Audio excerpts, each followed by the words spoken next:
Generation to generation, we are constantly being reminded that change is inevitable. Times are changing and we are all soon left behind. But as the earth just turns just a little bit too fast, there's a train that shelters and carries along all the creative people from era to era.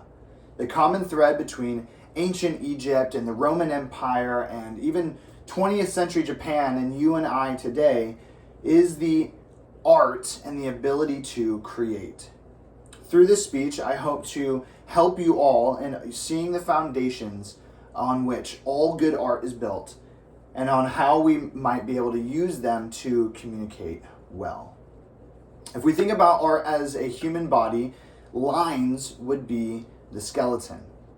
All of art, whether it's small or big or complex or simple, is laid down on the foundation of this line work.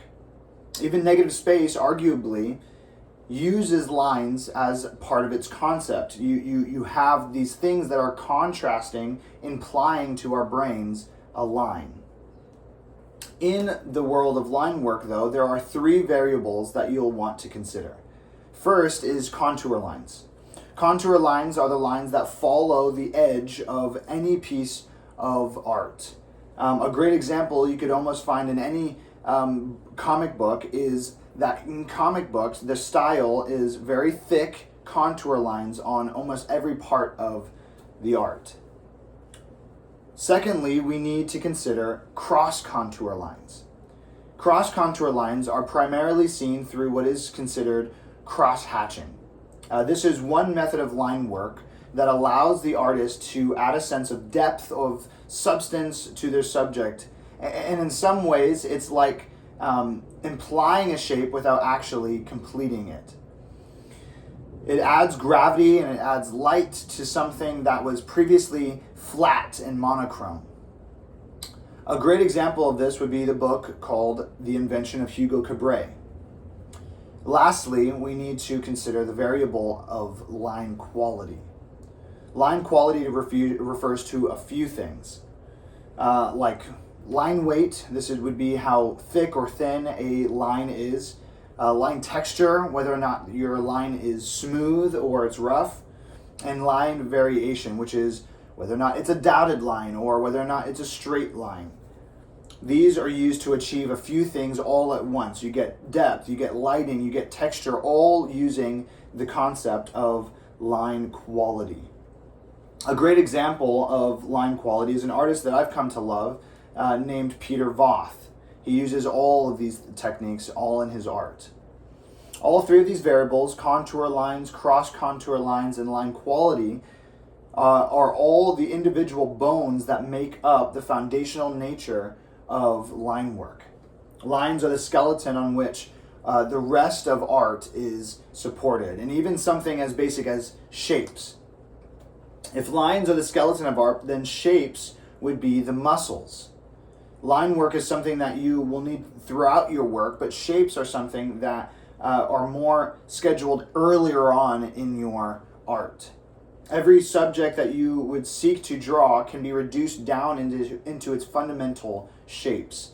And in doing so, this allows us to interact with our surroundings in a more fundamental way. When talking about shapes, they can be broken down into three general divisions. First, we see angular shapes.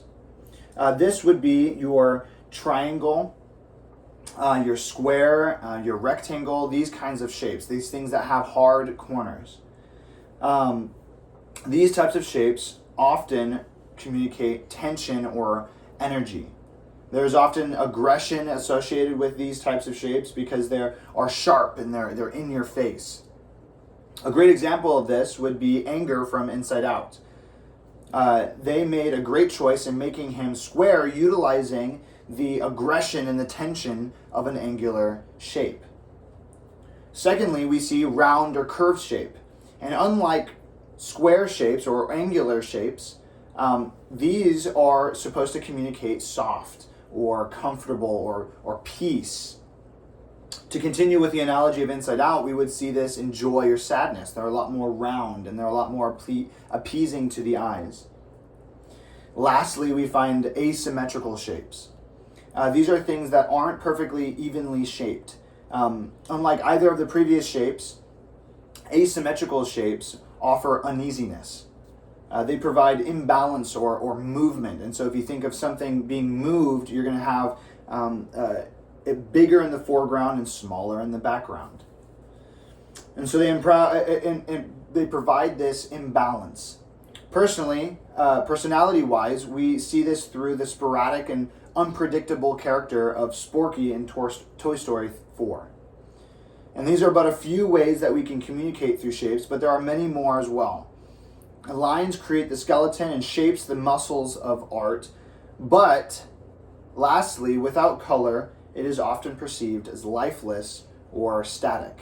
Color is the breath of fresh air in the lungs of art, or the blood pumping through their veins.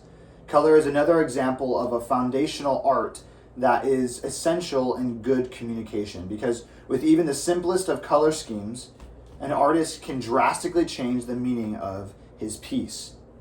Color is used in a few major ways, first being color schemes. Through your color scheme, you are able to set the tone of your entire piece. Color is a masterful communicator of emotion, temperature, lighting, and more. What you add or subtract from your color palette in a specific piece of art will aid you in communicating through that piece or hinder you. For example, Superman is a symbol of hope. He's a symbol of peace, of prosperity.